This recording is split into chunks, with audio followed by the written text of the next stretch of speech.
आप प्रश्न को अच्छे से पढ़िए कि प्रश्न की डिमांड क्या है।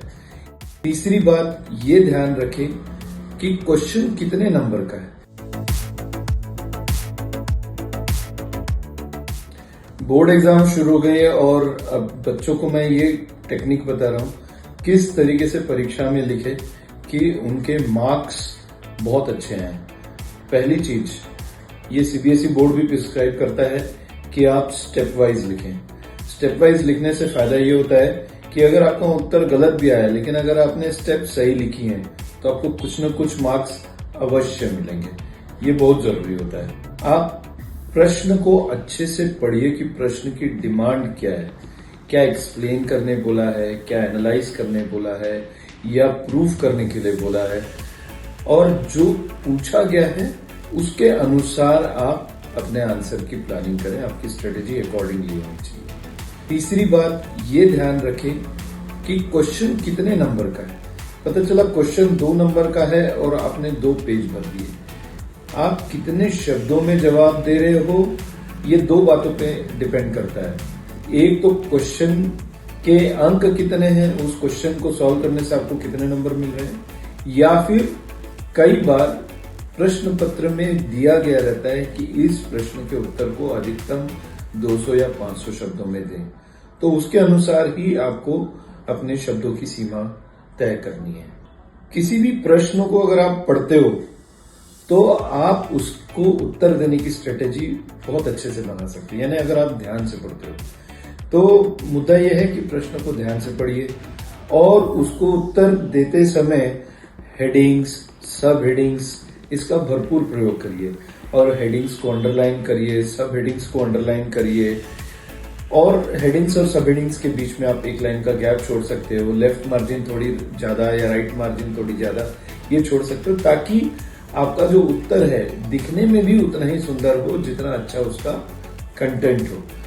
इसके साथ साथ एक और पॉइंट बहुत आवश्यक है कि आपकी हैंड राइटिंग बहुत अच्छी होनी चाहिए। जो जांच करता है, जो प्रश्न उत्तर पुस्तिका आपकी पढ़ेंगे, वो टीचर को आपका जो उत्तर पुस्तिका आपकी उनके पास आएगी तो उनको लगना चाहिए कि हाँ ये एक बहुत सुंदर उत्तर पुस्तिका है। उसको देखते ही टीचर का मन होना चाहिए कि हाँ इस बच्चे को ज्यादा अंक दिए जाए। इसलिए सुंदर अक्षर में लिखो।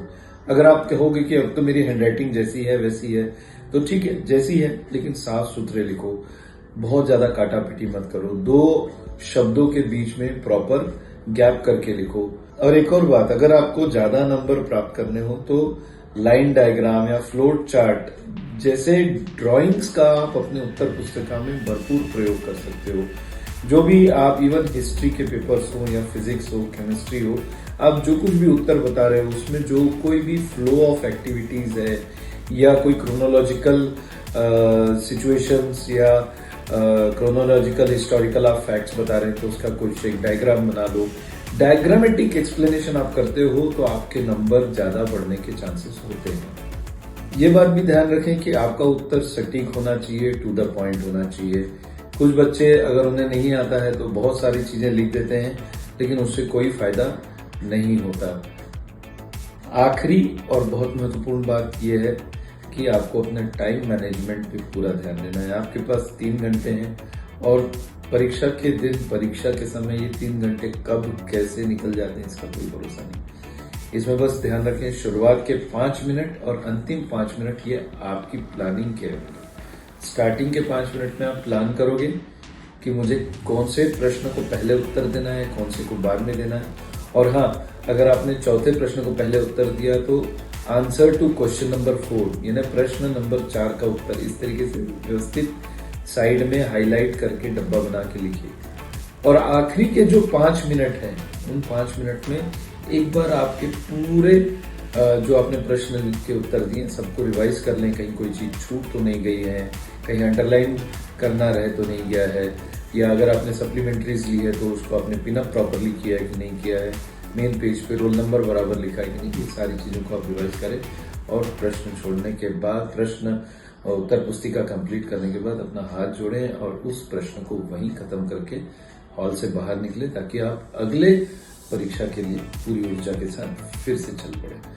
Wish you all the best. आपको परीक्षाओं के लिए बहुत बहुत शुभकामनाएं। इस तरीके से आप करोगे डेफिनेटली आपके अंक आपकी अगर तैयारी कम भी है तो भी आपको बेहतर अंक मिलेंगे।